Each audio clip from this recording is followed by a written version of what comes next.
Hello guys, welcome back to my channel Sonai official. তোমরা সবাই কেমন আছো? আশা করি সবাই খুব ভালো আছো, আমিও ভালো আছি। দেখো সকালবেলা বাসি বিছানা থেকে ব্লগটা স্টার্ট করে দিয়েছি। এখন সকাল 9টা মতো বাজে। এখন আমি বিছানা থেকে উঠবো আর ওই ঘরে গিয়ে দেখি মা ছেলেকেও যে খাওয়াচ্ছে। আর দেখো ঘড়িটাও তোমাদের দেখিয়ে দিলাম, এখন 9টা বাজে। বাবা এখনও দোকান থেকে বাড়ি আসেনি। তো এবার আমি উঠবো, উঠে ফ্রেশ ট্রেশ হবো। দেখো এই ঘরে এসে দেখিও যে মা ছেলেকে দুধ বিস্কুট খাইয়ে দিয়েছে আর বোন ঘুমাচ্ছে। এবার আমি ফ্রেশ হতে যাব।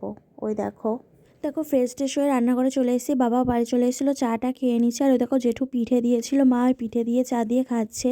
আর বাবা সবজি নিয়ে এসছে। আর দেখো এই গাছগুলো না এনেছি বাজার থেকে, কি ভালো লাগছে না এই চন্দ্রমল্লিকা, তারপরে গাঁদা ফুল গাছগুলো।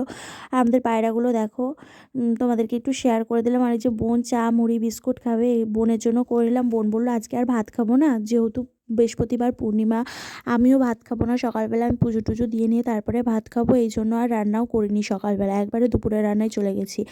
মাও যেহেতু পিঠে তারপরে চা মুড়ি এগুলো খেয়ে নিয়েছে, আর বাবা চা বিস্কুট মুড়ি খেয়ে গেছে। বাবা তো এমনিও সকালবেলা ভাত খায় না কোনো দিন, আর আমরা খাই বলে আজকে কিছুই করিনি। বৃহস্পতিবার পূর্ণিমা, আমি যেহেতু খাবো না, বোন বললো যেহেতু তোর কষ্ট করতে হবে না, আমিও খাবো না।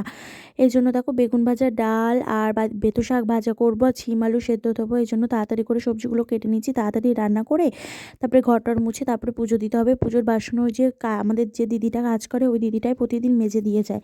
আর দেখো এই বেগুনটা না আমাদের একটা জেঠুদের বাড়ির, ওই যে জেঠুটা পিঠে দিয়ে গেছে, ওই জেঠুদের বাড়িরই বেগুন আমাদের দিয়ে গেছে। এই জন্য ভাজা করবো। আর বেগুনটা খেতে না খুব ভালো ছিল, মিষ্টি মিষ্টি ছিল। আর সাদা তেলে ভেজেছিলাম, খুব ভালো লাগছিলো লাল লাল করে। আর ডাল দিয়ে মুসুরির ডাল করেছিলাম টমেটো দিয়ে, আর খেতেও না খুব ভালো লাগছিলো। আর দেখো আর কেনা বেগুনে এত পোকা, শুধু সব নিচ্ছে আর বাদ দিয়ে ফেলে দিতে হচ্ছে। আর জেঠুদের বাড়ির যেহেতু বেগুন সার ছাড়া, খুব ভালো ছিল, একটা পোকা ছিল না। আর বাবা আজকে আসতে একটু দেরি করেছিল, আর একটু রোদ ওঠেনি, বাইরের ওয়েদারটা তোমাদেরকেও তো শেয়ার করলাম। আর ওই যে চন্দ্রমল্লিকার ফুল কিনেছে না, একটা কমলা কালার একটা হলুদ কালার, একটা ওই 20 টাকা নিয়েছে জানো, 10 টাকা করে। 15 টাকা করে বলছিল, কিন্তু মা 10 টাকা করে দিয়েছে। আর ওই যে গাঁদা ফুল গাছগুলো তোমাদের দেখালাম, 3টে ওই যে বাসন্তী কালার গাঁদা ফুল আছে, ওই 3টে একটা জেঠু এনে দিয়েছিল, ওই 10 টাকা করেই নিয়েছে। আর রক্তগাঁদা ফুল হচ্ছে বাবা হচ্ছে 3টে 20 টাকা দিয়ে কিনেছিল, খুব ভালো হয়েছিল। তারপরে দোপাটি ফুল কিনেছিল, দোপাটি ফুলগুলো মনে হচ্ছে 3টে কিনেছিল, 3 আটি 20 টাকা নিয়েছিল। এই দেখো তোমাদের সাথে কথা বলতে বলতে আমার সবজি কাটাটাও হয়ে গেছে। এবার আমি তাড়াতাড়ি রান্না বসিয়ে দেবো। সবজি কাটতে কাটতে যেন গ্যাস ফুরিয়ে গেছিলো, আমি ভাত বসিয়েছিলাম, ওই যে তাড়াহুড়ো করে গ্যাসে বন্ধ করতে গেছি, গিয়ে দেখি গ্যাস ফুরিয়ে গেছে। আবার বাবাকে ফোন করি, তারপরে আবার বাবা গ্যাস দিয়ে যায়। আর এই কদিন যেন না আমার এত শরীর খারাপের জন্য না বেশি ভালো কিছু রান্নাই করিনি, ওই সেদ্ধ ডাল এইসবই করেছি, আলু সেদ্ধ ডাল সেদ্ধ। কালকে একটু বাঁধাকপির বড়া করেছিলাম, আর আজকে ছিম আলু সেদ্ধ দেবো, ডাল করব, বেগুন ভাজা করব। এত শরীর খারাপ ছিল কি বলবো, রান্নাঘরেই আসতে পারতাম না।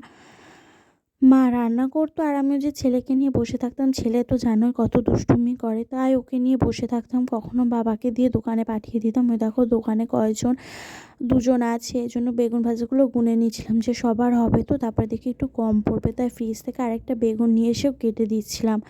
তো এই দেখো এই বেগুনটা কাটলে আমার সবজি কাটাটা হয়ে যাবে, তারপরেই রান্না বসাবো। একবারে গুছিয়ে গাছিয়ে রান্না বসালে না ভালো হয়।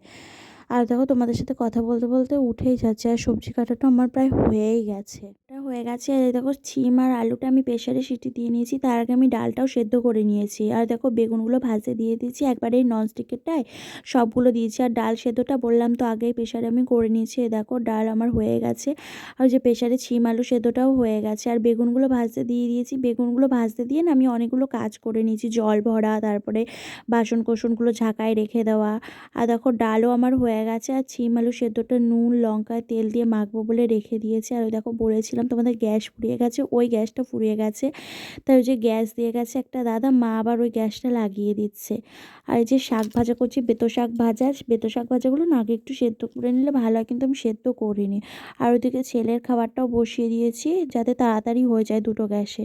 আর বেতো শাকটাও দেখো আমার ভাজাটা হয়ে গেছে। আর তারপরে কাজ টাজ করে নিয়ে তারপরে যে রান্নাঘরটা ভালো করে মুছে, যে ডাইনিং টেবিলটা ভালো করে মুছে, যে ছেলের লেবু রস করে নিয়ে নিচে চলে রান্নাঘরে কাজকর্ম সেরে ভালো করে স্নান টান করে এসেছি, পুজো দিতে বসে পড়েছি। আজকে বৃহস্পতিবার, পূর্ণিমা জানি একটু দেরি হয়ে গেল, তবু কী করবো বলে বাচ্চা কাচ্চা নিয়ে সামলে রান্নাবান্না করে এই পুজো টুজো দিতে না অনেক দেরি হয়ে যায়।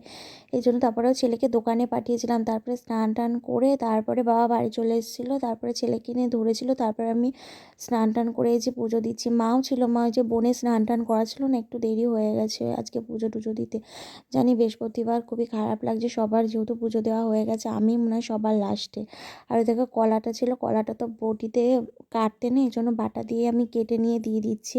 আর বৃহস্পতিবারের পুজো না একটু দেরি হয়, দেখো ঘর টট সাজানো, পাঁচালি পড়া খুব দেরি হয়। দেখো পাঁচালি আমি পড়ে নিচ্ছি, আর আমি দিনের বেলাতেই পাঁচালি পড়ি, সন্ধ্যেবেলাতে না অত টাইম হয় না, এই জন্য যখন পুজো দিই তখনও পড়ে নিচ্ছি। আর পুজো দিচ্ছি আর দেখো বারে বারে দুলছি, কেউ আর বাজে কমেন্ট করো না, এটা না আমার অভ্যাস। আর দেখো বৃহস্পতিবার সব একটু ধুনো জ্বালিয়ে নিয়েছি, আর আজকেও না আমি একটু আলতা পরেছি, পূর্ণিমা না এই জন্য। আর দেখো শাক বাজিয়ে নিয়ে, জানি অনেকে বলবে ঘন্টা বাজাতে নেই, তাও আমি বাজিয়েছি। তা ছেড়ে পুজো টুজো দিয়েছে, ভাত নিয়ে চলেছে, আলু সেদ্ধ, একটা লঙ্কা নিয়ে নিয়েছি, আর বেগুন ভাজা আর ডাল, এই দিয়ে আমি ভাতটা খেয়ে নিচ্ছি। আর দেখো ছেলে আর মা বসে আছে, আর দেখো বোনের বান্ধবীরা এসে খেয়ে দিয়ে উঠে তারপরে এসেছিলো ওরা, ওদের সাথে একটু গল্প করলাম। আর এই হচ্ছে না মহাপাজি একটা মেয়ে, দেখো বেগুনি মুড়ি, আদা লঙ্কা কুচি এগুলো একটু খাচ্ছিলাম, কারণ বর এসেছিলো, ও বললো একটু বেগুনি মুড়ি খাবে, এই জন্য। দেখো খাওয়া দাওয়ার পর ও বাড়ি চলে গেছিলো, তারপরে না সন্ধ্যাবেলা আর ভিডিও করতে পারিনি, একটু শুয়ে পড়েছিলাম, খুব ক্লান্ত লাগছিলো। দেখো একবারে রাত্রেবেলা চলে এসছে, যে ছেলে আজকে ঘুমাতে ঘুমাতেই খেয়ে নিচ্ছে, আমাদেরও খাওয়া দাওয়া হয়ে গেছিলো। সন্ধ্যাবেলা মানে রাত্রেবেলা মা বাড়ি এসেছিলো, তারপরে ভাত করেছি, আলু চচ্চড়ি করেছিলাম, আর বাবার জন্য রুটি করেছিলাম, আর ওই যে বর মিষ্টি এনেছিল, একটা মিষ্টি খেয়েছি। আর যে প্রতিদিন রাত্রেবেলা শোয়ার আগে না আমি ঠাকুর প্রণাম করি, এটা দেখাচ্ছি বলে তোমরা আবার কেউ কমেন্ট করো না যে ঠাকুর প্রণাম করছে তাও আবার দেখাতে হচ্ছে, আমি এমনি তোমাদের সাথে একটু শেয়ার করে দিলাম। আর দেখো এটা হচ্ছে বারান্দার ওই ঘরেরটার লাইটটা বন্ধ করে দিয়েছি। আর দেখো আমি আমার বেডরুমে চলে এসেছি, আর আমার বেডরুমটা সবসময় পরিষ্কারই থাকে, এই ঘরে কেউ দারুণ দিনের বেলা আসে না। তো বন্ধুরা আজকে ভিডিওটা এই পর্যন্ত, ভালো লাগলে লাইক কমেন্ট শেয়ার সাবস্ক্রাইব করতে একদম ভুলবে না। কালকে আবার একটা নতুন ভিডিওর সাথে তোমাদের দেখা হবে বন্ধুরা। তো দেখো, গুড নাইট বন্ধুরা, শুভরাত্রি। আর এত ঠান্ডা পড়েছে, আমি কম্বলের তলায়ও ঢুকে গেছি। তো বন্ধুরা চলো টাটা।